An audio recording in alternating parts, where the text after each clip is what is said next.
নমস্কার বন্ধুরা, আশা করি আপনারা সবাই ভালো আছেন। তো আজ আরও কিছু নতুন আপডেট নিয়ে আপনাদের সামনে হাজির হয়েছি। আজকে শহর শিলচরের কিছু বর্তমান পরিস্থিতি নিয়ে আপনাদের সাথে আলোচনা করব বন্ধুরা। আপনারা সাথে থাকুন, দেখতে থাকুন।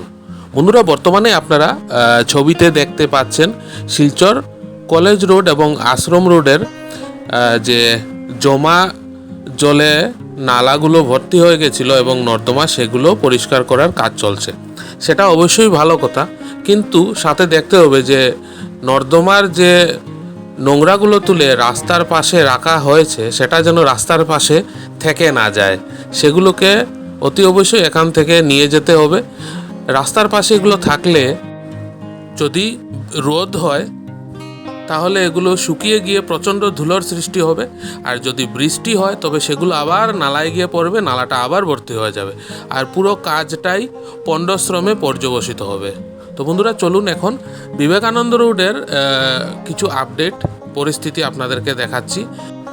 দীর্ঘদিন থেকে বিবেকানন্দ রোডের রাস্তার এবং ড্রেনের কাজের খুব ধীর লয় অগ্রগতি হচ্ছিল। এখন যেহেতু বৃষ্টি নেই, তাই আমরা আশা রাখছি যে কাজ কিছুটা দ্রুত গতিতে এগোবে। আপনারা সাথে থাকুন বন্ধুরা, দেখতে থাকুন। দেখুন বন্ধুরা, আমার ব্যক্তিগত একটা মতামত আজকে আপনাদের সামনে তুলে ধরব যে রাস্তার যে কাজ হচ্ছে সেটাতে অনেকেই বিরোধিতা করছেন বিভিন্নভাবে, অনেকে আবার সপক্ষে কথা বলছেন। আমরা একজন সচেতন নাগরিক হিসাবে কোনো কিছুরই অন্ধ বিরোধিতা করাও যেমন উচিত নয়, ঠিক সেইভাবে অন্ধ সমর্থন করা উচিত নয়। মোদ্দা কথা, আমাদেরকে প্রতি ক্ষেত্রে কিন্তু সচেতন থাকতে হবে। যেমন দেখুন বন্ধুরা, এখানে রাস্তার কাজ যে হচ্ছে, সচেতন থাকতে হবে এই বিষয়ে যে রাস্তার কাজের এবং ড্রেনের কাজের গুণগত মান ঠিকভাবে থাকছে কি না, সেটা এই এলাকায় বসবাসরত নাগরিকদেরকেই সুনিশ্চিত করতে হবে। যদি কাজের গুণগত মান ঠিকঠাক না থাকে অবশ্যই প্রতিবাদ করতে হবে। এবং এই দেখুন, এখানে অনেকটা জায়গায় রাস্তার ফুটপাত কিন্তু দখল করে দোকানের সামগ্রীগুলো রাখা আছে, এগুলো কিন্তু অন্যায়, এর প্রতিবাদও করতে হবে। ফুটপাত চলাফেরা করার জন্য করা হচ্ছে, তো ফুটপাতে চলাফেরার জন্য, দোকানের জিনিসপত্র রাখার জন্য নয়। বন্ধুরা, আমি আমার আগের বেশ কয়েকটা ভিডিওতে আপনাদের সাথে শেয়ার করেছিলাম যে রাস্তার কাজগুলো সিসি ব্লক দিয়ে করাটা হয়তো ঠিক নয়, কেননা আমাদের বরাক উপত্যকার মাটি কিন্তু নরম, আর ব্লক বসালে পরে কি হয়, বৃষ্টি হলে মাটি নরম হয়ে যায় আর তার ফলে ব্লকগুলো কিন্তু খুলে চলে আসে। তাই এটা আমার একান্তই ব্যক্তিগত মতামত, হতে পারে আমি ভুল। যদি হয় তবে আপনারা অবশ্যই কমেন্ট করবেন, যদি ঠিক হয় তবুও আপনারা কমেন্ট করবেন, কেননা আমার মনে হয় পিচ ঢালা রাস্তা করলে পরে কিন্তু রাস্তাটা দীর্ঘস্থায়ী হবে।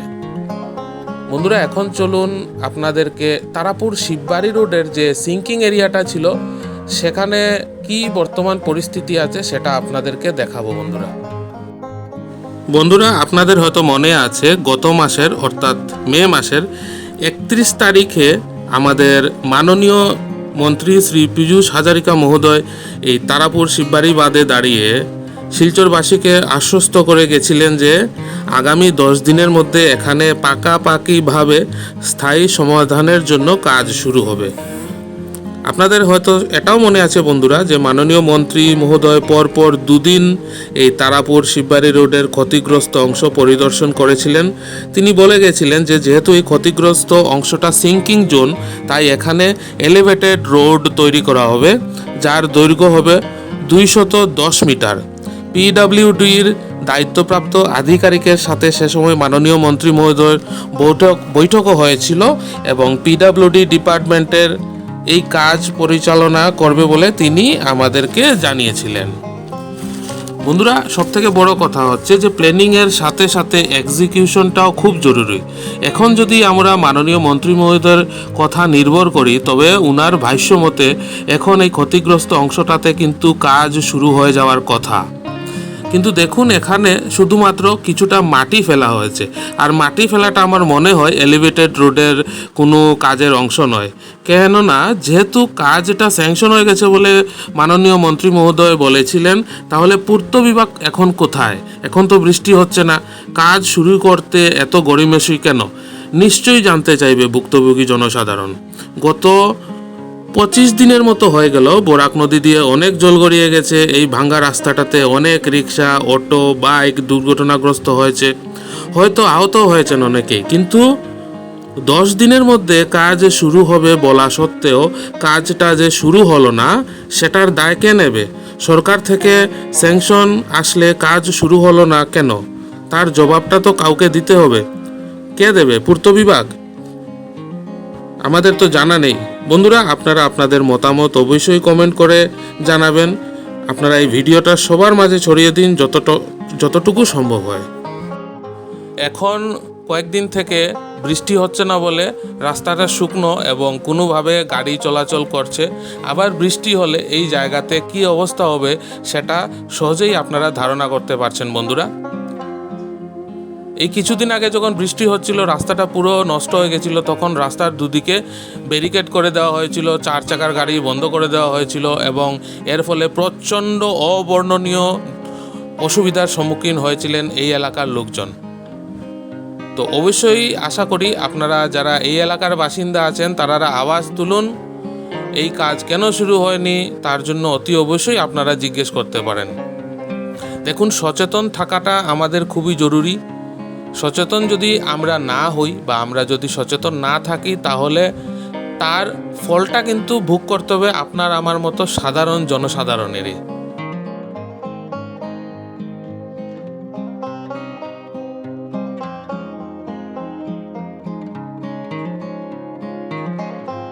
বন্ধুরা, আপনাদের হয়তো মনে আছে বা আপনারা দেখেছেন, আমি কয়েকটা ভিডিওতে দেখিয়েছিলাম যে এই কিছুদিন আগের বর্ষার ফলে এই যে বিবেকানন্দ রোডের রাস্তায় চলাফেরা করা কিন্তু রীতিমতো কষ্টসাধ্য ব্যাপার হয়ে গেছিল।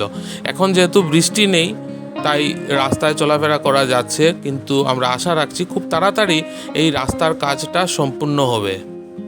কেননা আবার যদি বৃষ্টি শুরু হয় তবে কিন্তু আবার সেই পুরনো অবস্থায় ফিরে যাবে এই রাস্তাটা। তো আমরা আশা রাখছি যে অতি দ্রুত, অতি শীঘ্র এই রাস্তার কাজ সম্পূর্ণ হবে বন্ধুরা। আর বন্ধুরা, আপনাদের কাছে মতামতটা জানতে চাইছি যে এই যে সিসি ব্লক দিয়ে রাস্তার কাজটা করানো হচ্ছে, সেগুলো কি আদৌ টিকবে? কেননা এই রাস্তাতেও কিন্তু যানবাহন চলাচলের প্রচুর লোড থাকে, আর বৃষ্টির সময়ে এখানকার নরম মাটি বসে গিয়ে সিসি ব্লকগুলো কিন্তু খুলে যেতে পারে। দেখুন বন্ধুরা, একটা কথা, যে এই যে রাস্তার কাজগুলো হচ্ছে সেটা কিন্তু আপনার আমার ট্যাক্সের টাকায়। মনে রাখবেন, আপনি, আমি, আমরা সবাই যারা মধ্যবিত্ত, সব থেকে বেশি ট্যাক্স কিন্তু আমরাই পে করি। যারা অতি বড্ড বেশি ধনী তারা কিন্তু অন্যভাবে, ওনাদের ব্যাপারটা অন্য। কিন্তু যারা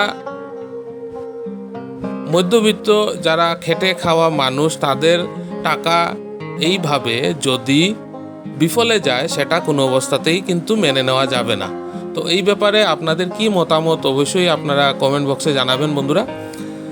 আর আগামী কয়েকদিন আমি শহর শিলচরের বিভিন্ন এলাকার যে সমস্যাগুলো আছে বা কী পরিস্থিতি আছে, সেগুলো এক এক করে আমার ভিডিওর মাধ্যমে আপনাদের সামনে তুলে ধরব।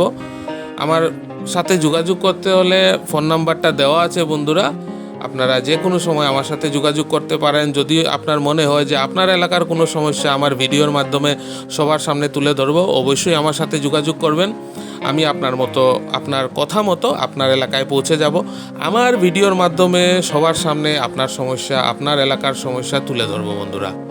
তো আজকের ভিডিওতে আপডেট এতটুকুই থাক। আশা করি আজকের ভিডিওটা আপনাদের ভালো লাগবে। যদি ভালো লাগে তো অবশ্যই কমেন্ট করে জানাবেন, একটা লাইক করে দেবেন, আপনার চেনাশোনা সবার সাথে ভিডিওটা শেয়ার করবেন। আর যারা নতুন দেখছেন তারা প্লিজ চ্যানেলটা সাবস্ক্রাইব না করে যাবেন না।